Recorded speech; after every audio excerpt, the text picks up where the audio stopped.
Welcome to Learn Programming in Java, Implementation Hiding. Okay, what's on the agenda? Well, today's agenda is implementation hiding. So we've covered the basics, some operators and control flow. Let's get a little deeper in the language. These are a little more specific to Java and not just general concepts. Okay, once again, I'm Hugo Scavino, a little bit of self-promotion here. Been doing this for 30 years. I started doing Java since the beta. So it's been a long time. I primarily used what I needed to use to get my job done. If you want to know more about me, check out the link to my LinkedIn page and connect with me. So let's get on to the next slide. All right, let's get into it a little bit more. Access control. It's Java, how it defines the visibility and accessibility of classes, including the methods and variables, and even the constructors. Okay. So Java has some keywords, they're access modifiers, so that you can encapsulate. What does that mean? You want to maintain data integrity and enforce boundaries on components. It sounds kind of fluffy, but really what you want to do is you want to make your implementation as specific and private to you as you can, and only expose what you need to your clients. Why does that matter? You know, when we discuss packaging and control levels and these key concepts, why does that matter? That's because you want to expose the bare minimum to your clients, so that inevitably when changes come along, those changes are minimal. If you expose the private implementation and how things are done to your clients, they start depending on it, and then when you change the implementation, it causes a ripple effect, and your project manager doesn't like how long things are taking. So let's get into it. Okay, just a quick note, you're going to need JDK 8 or newer. You're welcome to use the newer JDK 8 installations, except we're not going to use any of the features in the later languages. They're just not important to the core part of Java. But what is important is getting a quality IDE, and that's IntelliJ Community Edition. It's free. The Enterprise Edition will work, of course, but these are the two requirements that you need for the course. We don't have a lot of money, so I'm going to recommend I think the best value books out there for you. If you want to follow along with these books in the course, they will align very well. If you're kind of on a shoestring budget, the PDF version of the Java 5 book from Bruce Eckel, great value for the money. It's basically free. You want to get the hardcover edition, that's on Amazon. You can click on the link there. It'll take you to the Amazon website. Now, in terms of just a Java 8 book, maybe you can get one used. Maybe a friend of yours has one. Bruce Eckel on Java 8, I think the best book out there, just in general, and programming, his style, his wording, it really explains it all well. If you're kind of like a book person, you want to read some of his chapters, read and watch my course, that's a great way to learn the language. So packages, they're logically grouped related classes, or interfaces, or sub-packages sometimes. So you are going to write a lot of classes. You're going to put the related classes inside of a package. Okay, they are namespaces to avoid naming conflicts. It helps to organize your code and makes it a lot easier for your life. If you like the directory structure on your hard drive, you're going to like packages.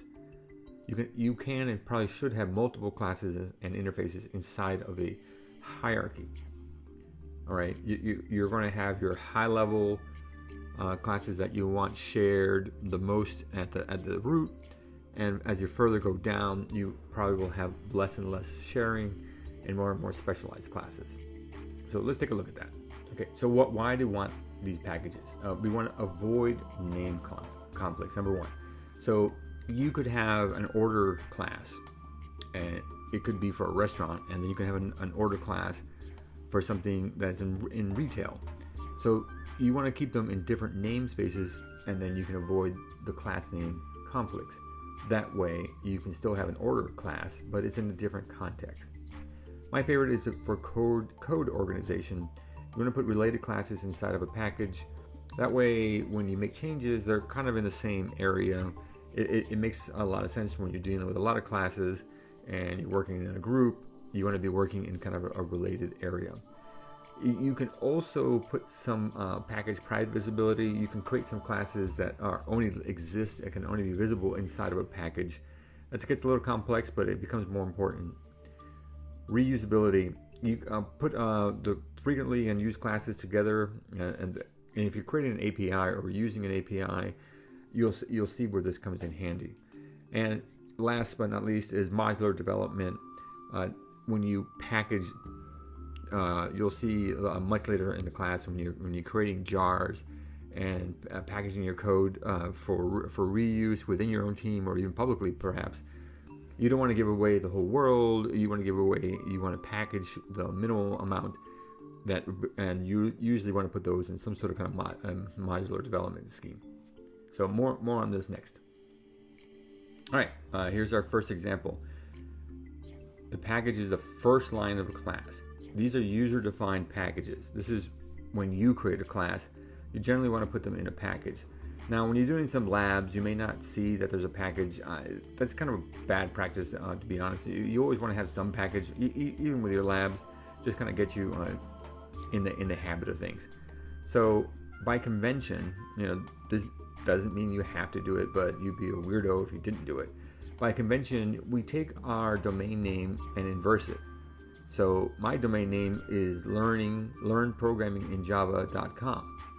So, I inverse it and put the .com first, and then do the learn programming in Java, which is my domain name, and then I start doing my own packaging after that. So these are the conventions, and these names do correspond to your specific operating system's packaging directories, but more of that in a bit. Okay, this is what I mean by mapping to the directory structure. On the Mac, these classes would be in this physical directory system. So com is a directory called com, C-O-M, learn programming Java, and then implementation hiding, and then my class itself lives in that folder. Take a look at that if you want to pause and think about it. What does that mean? That means each operating system directory structure behind the scenes is mapped to a package. This is how it is on the Mac, very similar to a PC and Linux, depending on some other operating system you might be on or hardware. It all maps to the file system, but logically it's the same. So no matter what file system you're on, the Mac, PC, or whatever, it's still package com.learnprogramminginjava.implementation hiding. It's always going to be that. Now, how it's saved to your directory or hard drive, that's up to the program. That's up to the compiler. Don't worry about it. But sometimes you got to find your classes, and this is how you do it. Okay, that's great that you've created a bunch of packages. What about using them? What about using packages from a framework? What about using the built-in packages from the language itself?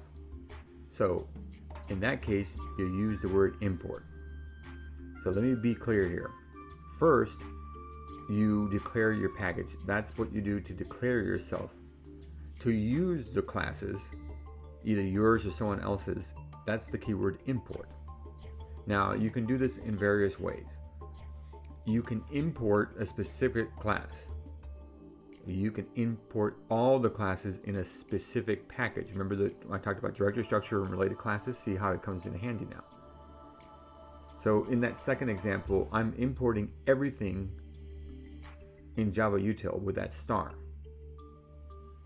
Okay, without an import, if I don't use an import, which is, I guess, theoretically possible, you'd have to fully qualify each package name like it is down there. No one does that. That's just insanity.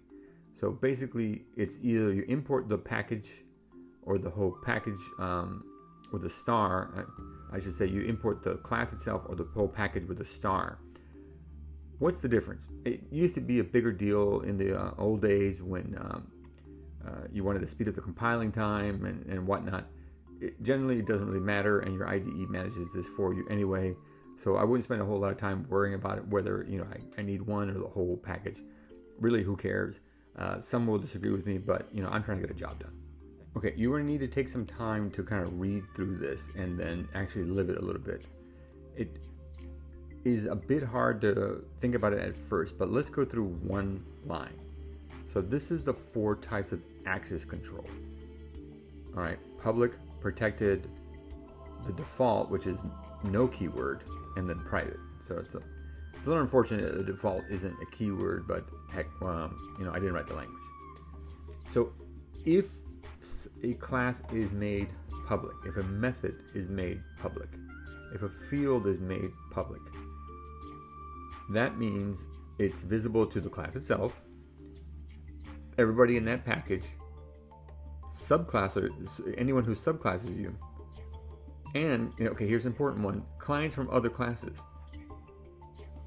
All right, so a majority of framework code is focused on public access. They have other access levels, but what you want to look at when you're using other frameworks is what's public, and that makes sense. Be careful what you make public. You generally don't always want to make everything in your packages public, or your classes public, or all your methods public, or all your fields public. So it's really a design decision and hard to go back. So I generally try to make everything as private as possible, and then when I need to, I make it public. So speaking of that, okay, what's protected? So when we get to inheritance, this will make a little more sense. But if I say that this is protected, well then the class itself can see it. Anything in that package can see it, and subclasses can see it. What can't see it is clients from other classes. So if I have a method that's protected, and then I have another class wanting to use that method, it won't be able to compile. You may physically be able to see it in the documentation and on your directory, but the IDE won't show it to you. It's just not visible unless you are inheriting from it, which we'll talk about in the next section. So the oddball one is default. So if you forget, which hopefully you don't, but if you purposely make something default, which means you don't make a keyword for it, you don't add a keyword, well then your own class can see it, of course. And here's an interesting one. Anything in your package can see it. So maybe that's all you want. That's all the visibility you want. You don't want anyone else outside of your class or your package. So go ahead and use default. The last one is the most restrictive, and where I generally start. Private. All right. So that means only your class can see it. If I create a private class or a private field or a private method, I'm the only one who has access to it. Packages, even in the same package, don't have access to it. Subclasses don't have access to it. And definitely other clients don't have access to it. So if you need some time to think about it, stare at this a little bit more. You'll see this a lot in the upcoming slides and examples in the labs. So it will make more sense as time goes along. But in general, prefer private and make something public as a last resort. Okay, let's start with the oddball first. This is default package access. Again, there is no default keyword. It just means you don't put an access modifier in front of your method or your class or your field, so it becomes default. It's just an oddball because if you forget, then you get default package access, or if you intend to have default package access, you just don't put it in there. So some people might get confused. You maybe wonder why you don't have access to it, and you're like, oh my gosh, I forgot to put some access to it. So if you don't put anything in there, I really wish they would have just used the word default instead of just assuming default package access if you don't put anything in there. It's a bit of an annoying. But with default package access, you get everything. Visibility is everybody in the package gets visibility. So it's inaccessible from outside the package. So even if you try to import the package, other packages cannot have access members with other packages cannot see it.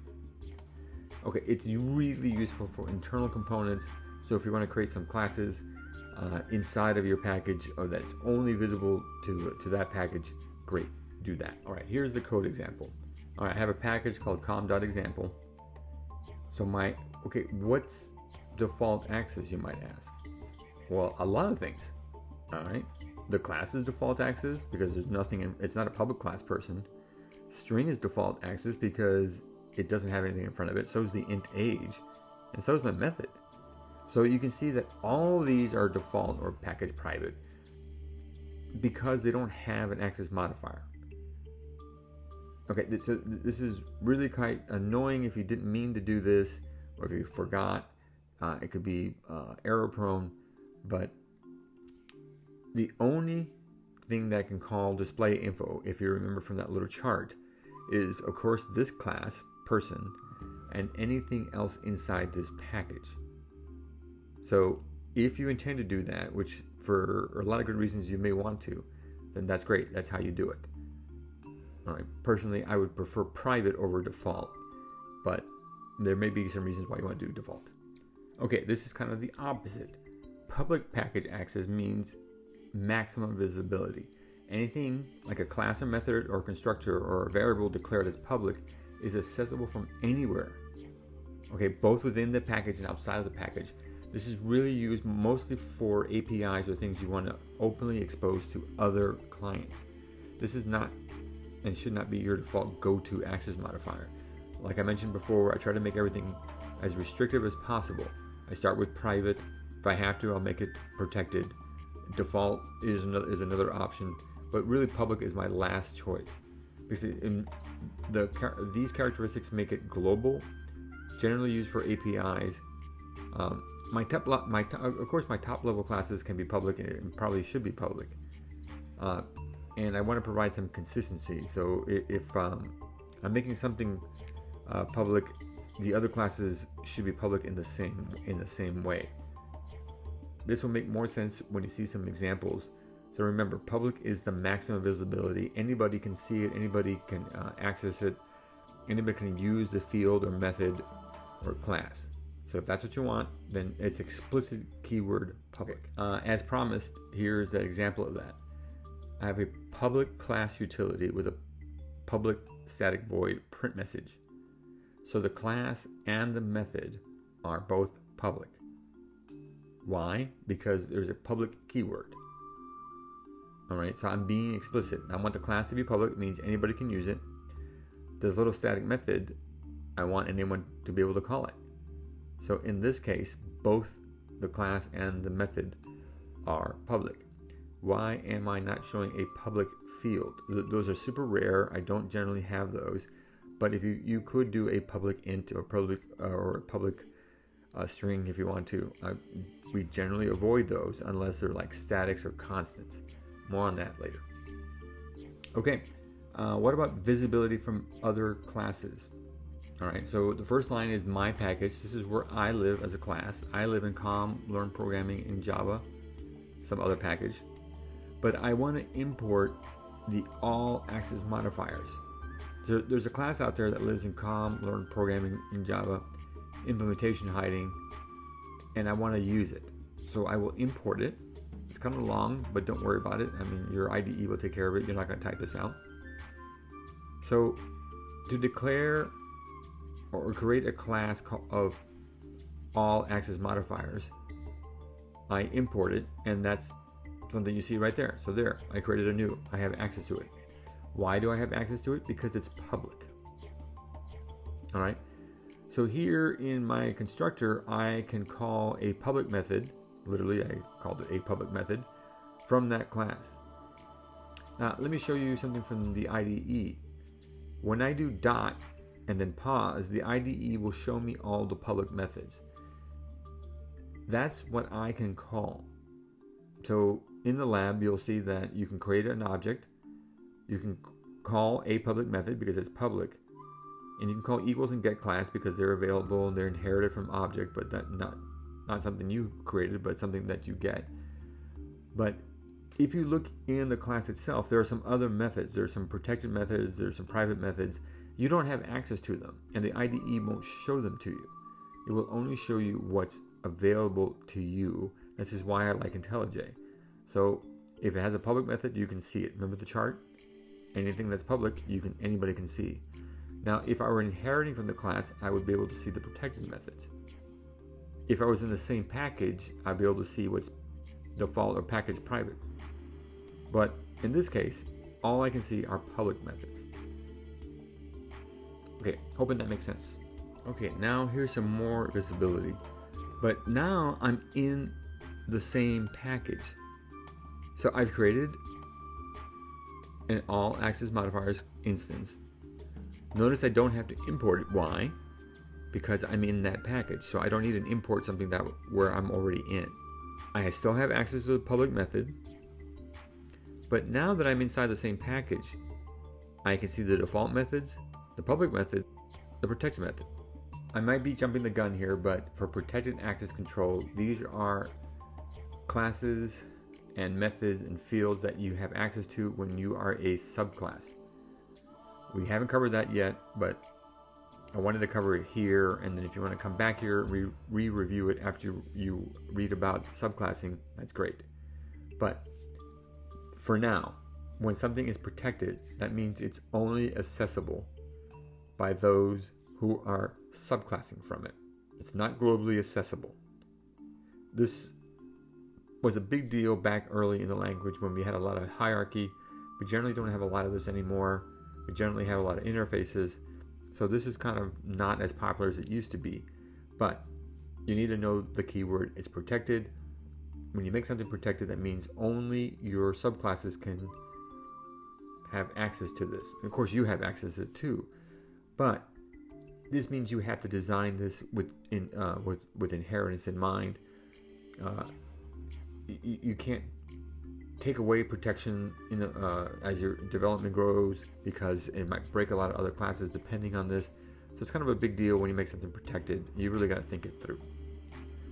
Generally, I try to make things as least open as possible. So trying to make everything private, maybe default when I need it, and we don't use inheritance as much, so I don't have a lot of protected classes around, but it's something that's important. Okay, here's the example. So I have a protected string and a protected method. Here I don't mind making a string protected, because if I have a subclass, then you should have access to that string. I wouldn't make it private and then have a get method. That's kind of cumbersome.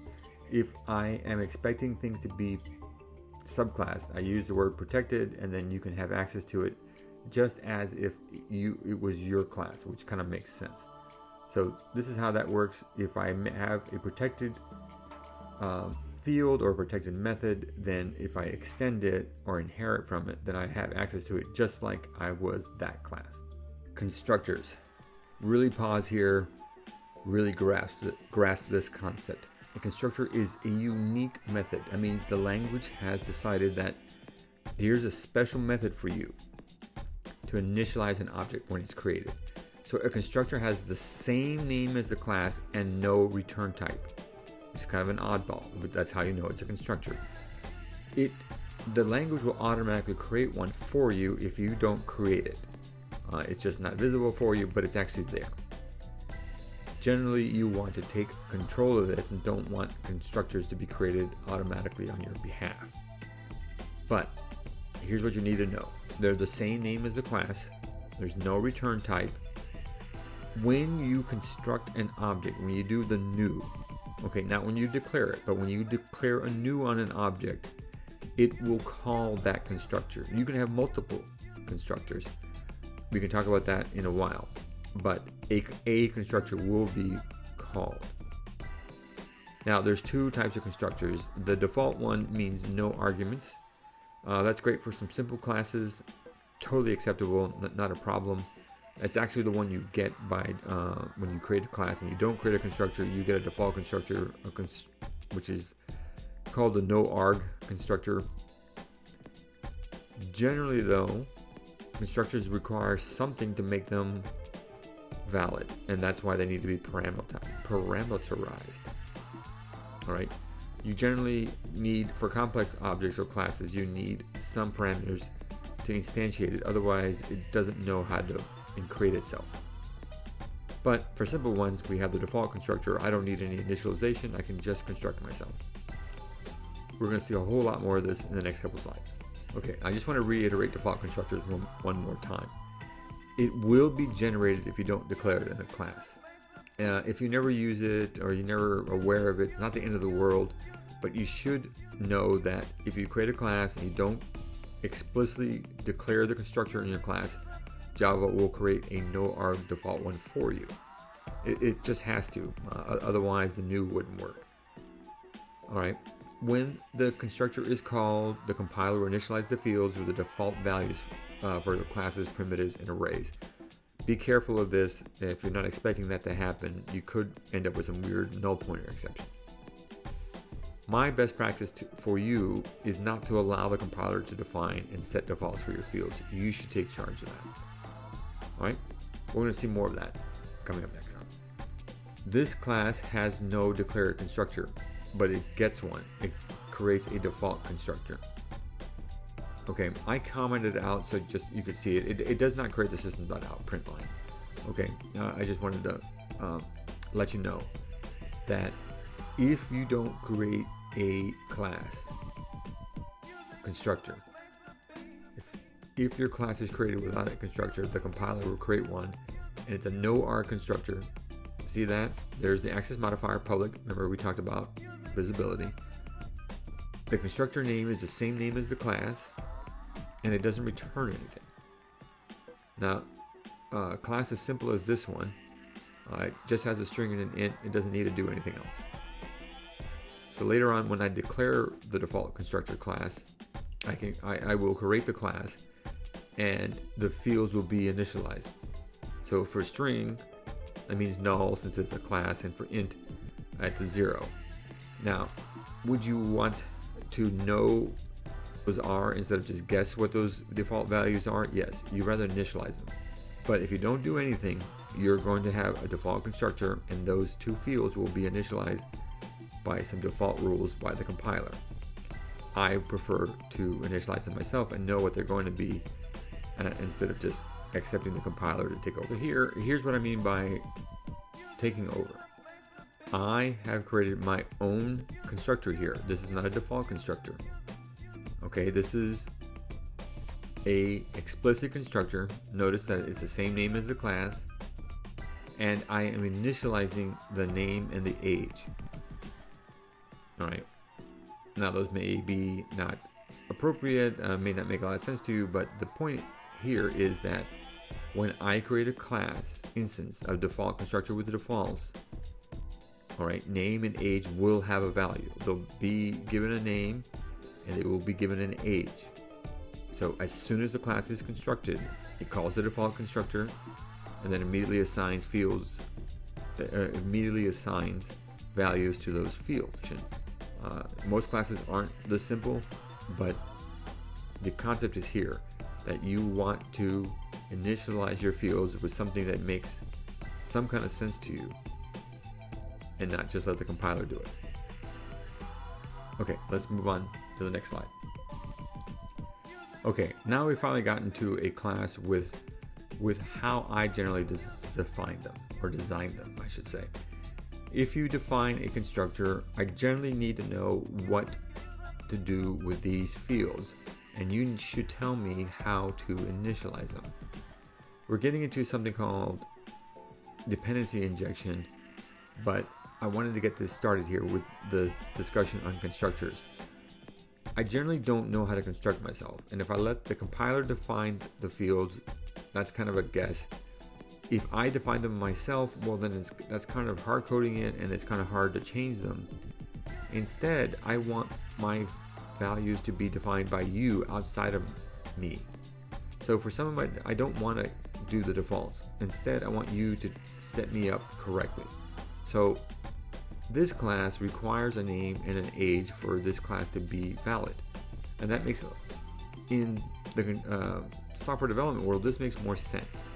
Rather than just making defaults or kind of guessing or letting you just set them later, tell me what they are now. And then when you create an instance of this class, it's valid. It has the correct name and it has the correct age. You don't have to guess it or set it afterwards. So that way, I favor constructing only valid objects and not constructing an invalid object and then setting it later in the next line. Do it all at once. Here's the code example for that. All right. So my default constructor with parameters, def, I give it a name and I give it an age. So that object is set up with the correct fields from the beginning. That means that the default constructor is no longer available. Wait, I thought you said you always get a default constructor. You always get a default no R constructor if you don't provide one. The moment you provide any constructor, the free one goes away, and then you have to explicitly put that back in if you want it, which is something I say you don't want. So this is a very important point. I prefer parameterized constructors in general. unless you have a simple class. When you do that, the compiler's default no-arg constructor goes away. It's no longer possible. That's why that line is commented out, because it doesn't work anymore. In this class, I created a constructor. It takes in 2 parameters and initializes the fields. I no longer can create the class without arguments because the default no-arg constructor goes away. The compiler sees that, hey, you know how to construct an object. You don't need me anymore. I won't let you create an object with no defaults. Okay, this example is not about constructors. It's about array initialization. Kind of a similar concept, but I want to be very distinct. You are not creating a class here. Okay, you're not constructing a class. This is an array of strings, and this is how you initialize them. I wanted to put it here in the same sections under the concept of initializing things, and constructors and array initialization sometimes go together. So in that first line of code, I have my last names. In the second line, I have usernames, which I'm going to initialize with the same length as however many last names I have. You're going to see why in the next page. But this is how you initialize an array. If you've done C or C++, it'll look familiar. It's the little square brackets. And then to initialize it, it's the little curly braces with the values of that same type.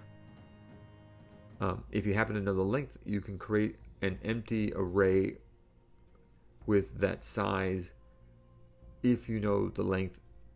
And that second line knows the length because it just says .length. You get a free field with an array .length, which tells you how long it is.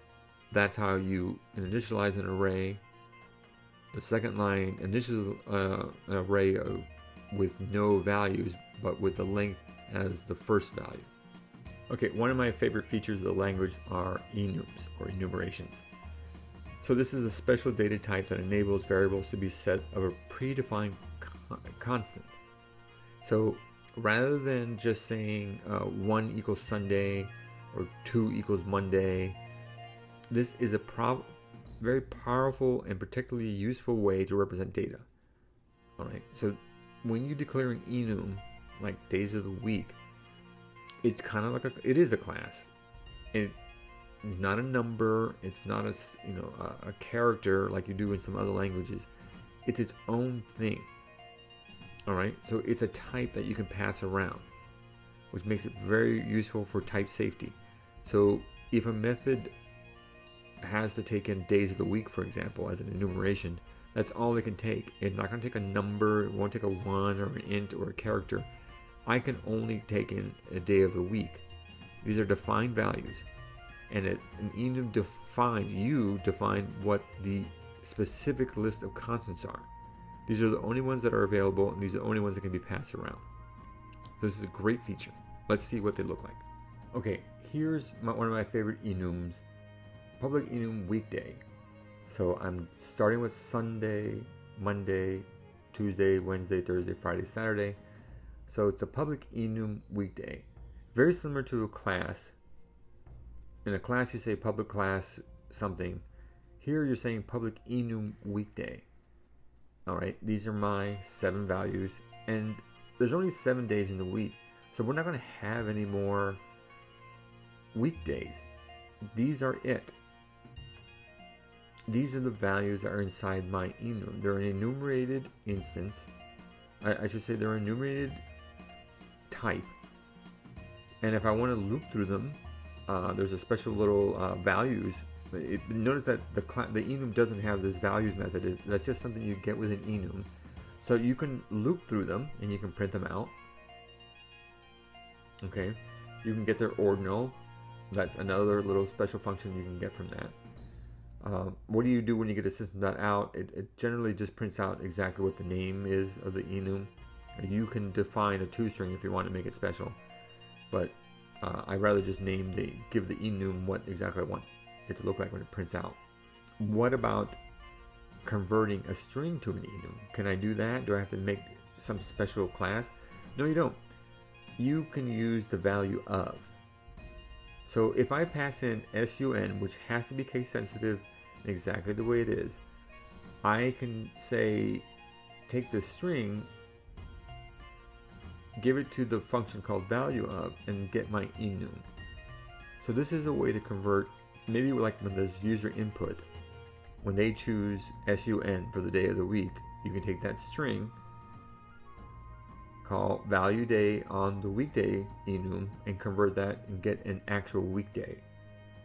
So this is important. There's a difference between sun string and sun as an enum. Sun string is a string. It can be whatever it wants to be. It's always going to be a string. You decide what that means.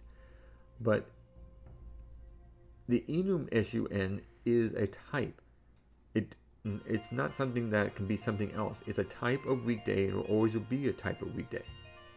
And you can pass that around. We'll see that in the next slide. Okay, here's my grand finale with enums. Okay, same enum weekday, Sunday through Saturday. This is what I mean about how powerful it is in terms of it being a type. You see that method process weekday? It only takes in a weekday. It doesn't take in a string, which could cause some chaos. Maybe someone spells out Sunday or misspells Thursday. That's not possible here because you have to give me a weekday. It's a type. The same way that string is a type and a class is a type and a list is a type, weekday is an enum list of constants that you defined.